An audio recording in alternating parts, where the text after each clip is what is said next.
All entrepreneurs begin their journeys by identifying a problem they want to solve.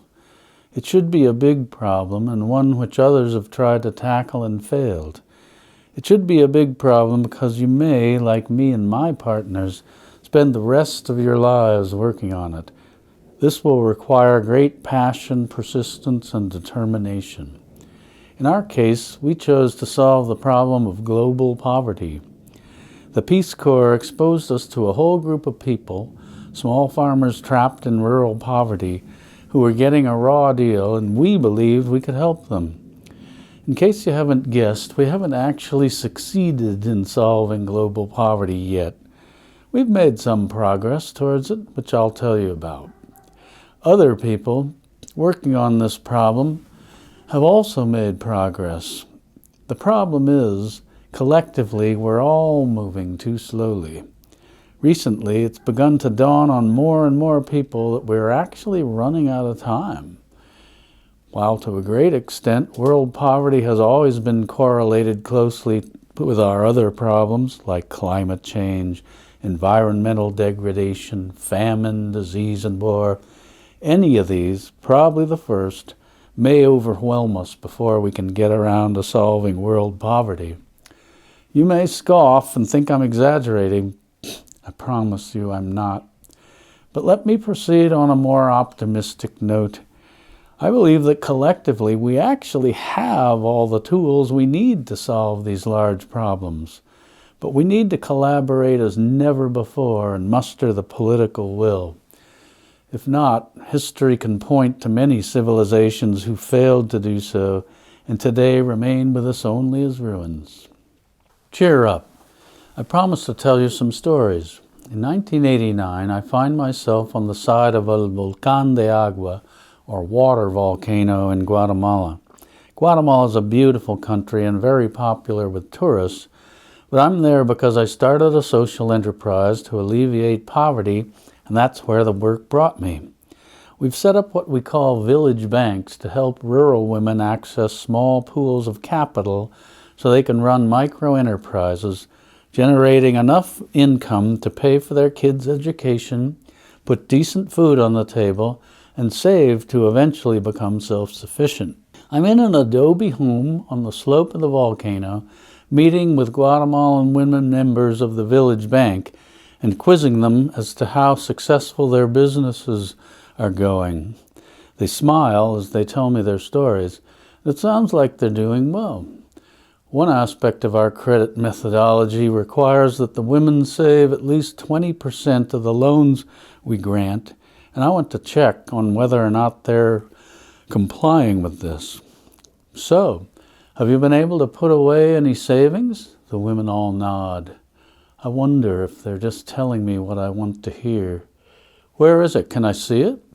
At this point, they break into their indigenous language, which they don't realize I learned as a Peace Corps volunteer. They're asking each other, can we trust this gringo? Apparently, I have an honest face, because suddenly they pull up the rug, and from under the floorboards comes this huge lard can. They pry the lid off, and the money flies out like a jack-in-the-box. I studied economics at university. Today, I'm a recovering economist. This experience in Guatemala is a brilliant example of what my economics professor called capital formation. The lard container stuffed to the brim with what must have been hundreds of dollars in Guatemalan currency would never have existed had a social entrepreneur not trekked out to this remote community to put his seemingly outlandish idea, now known as microfinance, to the test. At this moment, I knew we were on to something. In time, our worldwide microfinance network came to reach millions of families in 20 countries on 5 continents. I had my, wow, this thing really works moment. But what about moments when our model alone couldn't solve all our customers' problems?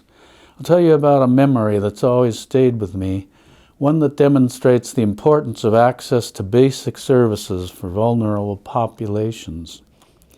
This was most powerfully demonstrated to me through a Ugandan entrepreneur named Naima. Naima was one of our most successful clients, not just in Uganda, but in our entire network. Before we met her, she was the sole supporter of her 7 daughters in the eastern Ugandan town of Jinja, cleaning other people's houses, begging for their table scraps to feed her family, and using their dirty dishwater to do the family laundry. A friend convinced Naima to attend a village bank meeting to get a small loan to start her own business. Naima took her friend's advice and soon began doing business in the marketplace, buying and selling vegetables. But Naima was very entrepreneurial, and by the time I met her, she'd already built a successful restaurant in Jinja, which eventually grew large enough to employ her and her daughters full-time. She financed the education of 2 of her daughters to the university level. Not only that, she also bought land in town and was constructing her own house. Naima's incredible journey was proof that capital alone had the power to help someone escape poverty. This was our company's first theory of change, and we were thrilled we'd proved it. Or had we? Years later, on one of my trips to Uganda to check on our microfinance bank, I asked one of our employees about Naima and how she was doing. "Oh, Mr. Scofield, it's a sad story. Naima's not well. First, her mother fell ill. She had to leave her restaurant in the hands of one of her daughters, and she wasn't as skillful as her mother, and the business failed. Then Naima herself was stricken by breast cancer. An unscrupulous doctor took all her money, did not cure her, and left her mutilated. Today we're all very worried for her."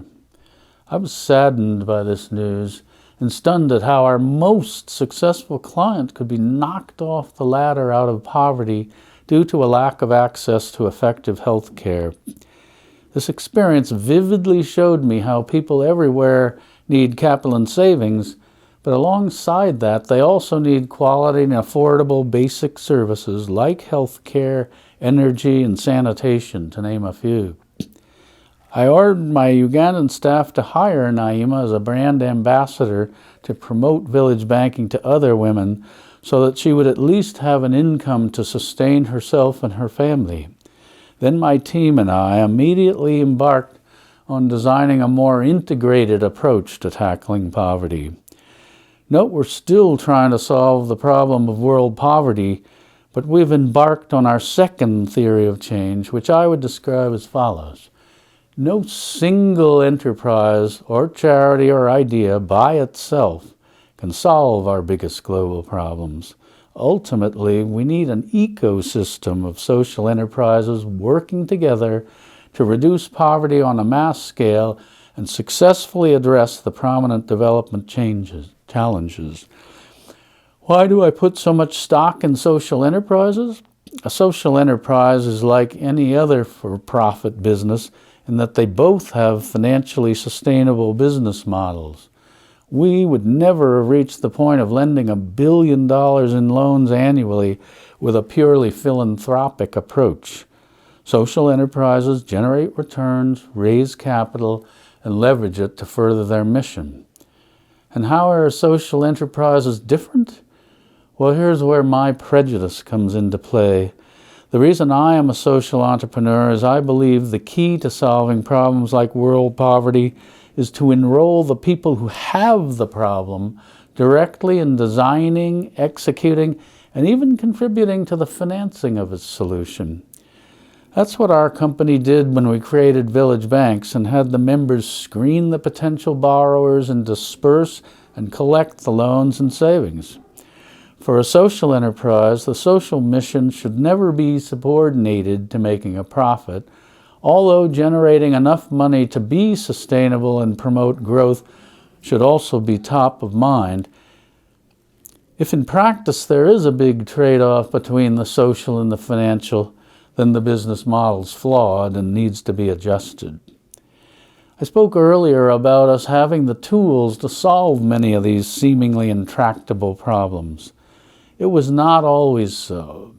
When we started out, people communicated between emerging markets and the rest of the world with telex machines. There was even a bar in Kampala, Uganda called the TEDx bar, where the expats went when we needed to communicate with HQ back home. That was our excuse anyway. Today we have our smartphones and WhatsApp.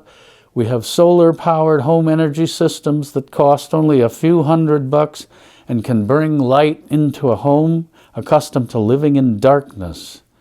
They also banish vermin and enable the children to do their homework after sundown, plus avoid dangerous fires from an accidentally upended kerosene lamp. We have environmental, virtually smokeless cook stoves that use a third of the wood. We have affordable water filters that eliminate deadly parasites. We have agricultural social enterprises that teach small farmers how to grow higher value, sustainable crops, and who buy all their production at a fair price. We have ed-tech social enterprises that put curricula on school kids' feature phones so they practice their lessons and move up the educational ladder. Our company doesn't run these social enterprises. We simply invest in the entrepreneurs who created them. In this way, we leverage our own know-how and experience and create many times the impact we could achieve with just finance. In the same way, our organization is seeking new ways to collaborate and leverage our expertise and experience with that of other sectors. I would encourage organizations in these sectors, healthcare, water sanitation, education, clean energy, and agriculture, to do likewise. This will not be easy and will require inspired leadership and creative thinking. We have never challenged ourselves to think in this way or attempt this on such a large scale, but we must. Lots of leaders in many sectors have deplored the myopia of business as usual, saying we have little time to act. It's time to translate our rhetoric into action and direct more human and financial resources into the solutions to these problems. Naomis taught me that no one organization or idea can by itself solve the problem of poverty. Microfinance remains part of the solution, and we've begun to experiment with ways of delivering other essential services through collaborating with others, but our work remains unfinished. The world needs your generation, your energy and creativity to enter the fray. I hope I've piqued your curiosity enough to consider the challenging but immensely satisfying field of social enterprise. But there are many paths you can pursue that can lead us ultimately to the same felicitous destination, a more prosperous, just, and sustainable world. I've tried to describe what's happening with social enterprises, but even in companies whose owners characterize them as strictly for profit, these are socializing before our very eyes due to pressures exerted on them by their customers, boards, and employees. I predict, sooner than we may believe, all businesses will be contributing at some level to the creation of this better world. No matter what sector you choose to enter or whom you end up working for, you'll find new opportunities to shape a better world, while at the same time discovering the joy of knowing you helped others improve the quality of their lives. If you aren't fortunate enough to immediately stumble upon your passion, as I did when I was your age, don't despair of ever finding and acting on it. The first moves you make in your career may seem irrelevant or unrelated at the time, but may in fact be equipping you with the tools you need to succeed. Anyway, in case you haven't realized it already, it's your world now. Make the most of it. Thank you.